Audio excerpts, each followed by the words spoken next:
रसगुल्ले की जर। एक बार की बात है, राजा कृष्णदेव राय के दरबार में ईरान का व्यापारी आया। राजा ने कहा कि हमारे राज्य की ख्याति मध्य पूर्व के देशों में भी फैल रही है। यह व्यापारी अब शाही मेहमान है, इसकी मेहमान नवाजी में किसी प्रकार की कमी रहनी नहीं चाहिए। व्यापारी को पूरे राज्य में घुमाया गया, उसको शाही पकवान खिलाए गए। रसोइया व्यापारी के लिए एक बर्तन में रसगुल्ले लेकर आया। वह व्यापारी से बोला कि राजा ने यह मिठाई आपको खास कर देने को बोला है, इसलिए मैंने बड़ी मेहनत से आपके लिए इसको बनाया है। व्यापारी बोला कि मुझे इसको खाने की कोई इच्छा नहीं है, तुम मुझको इसकी असलियत बताओ, तभी मैं इसको खाऊंगा। रसोइया इस बात पर हैरान रह गया और राजा को जाकर उसने यह बात बताई कि व्यापारी रसगुल्ले की असलियत जानना चाहता है।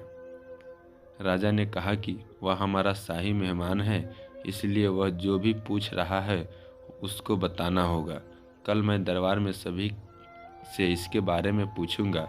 राजा ने अगले दिन दरबार में सभी दरबारियों के सामने रसगुल्ले की असलियत के बारे में पूछा तो सभी दरबारी हंसने लगे। राजा ने इसके बाद तेनालीराम से पूछा कि क्या तुम रसगुल्ले की असलियत को व्यापारी को बता सकते हो? तेनालीराम ने कहा कि हाँ, मैं रसगुल्ले की असलियत को बता सकता हूँ।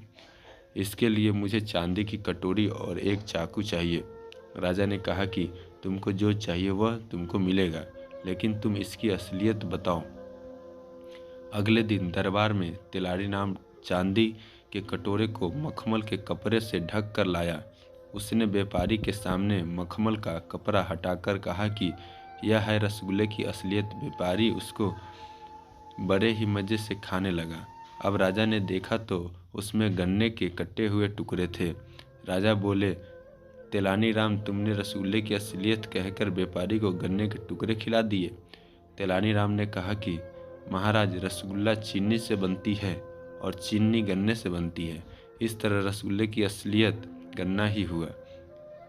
उसकी यह बात सुनकर राजा बहुत खुश हुए और तेनालीराम को प्रशंसा की और व्यापारी को भी अपने सवाल का जवाब मिल चुका था। तो दोस्तों, यह कहानी कैसी लगी? आशा करता हूँ कि यह कहानी अच्छी लगी होगी। अगर अच्छी लगी होगी तो हमारे इस YouTube चैनल नीशू की वॉइस चैनल को लाइक सब्सक्राइब ज़रूर कर दें, ताकि इसी तरह की वीडियो आप सभी के बीच लाते रहे। धन्यवाद।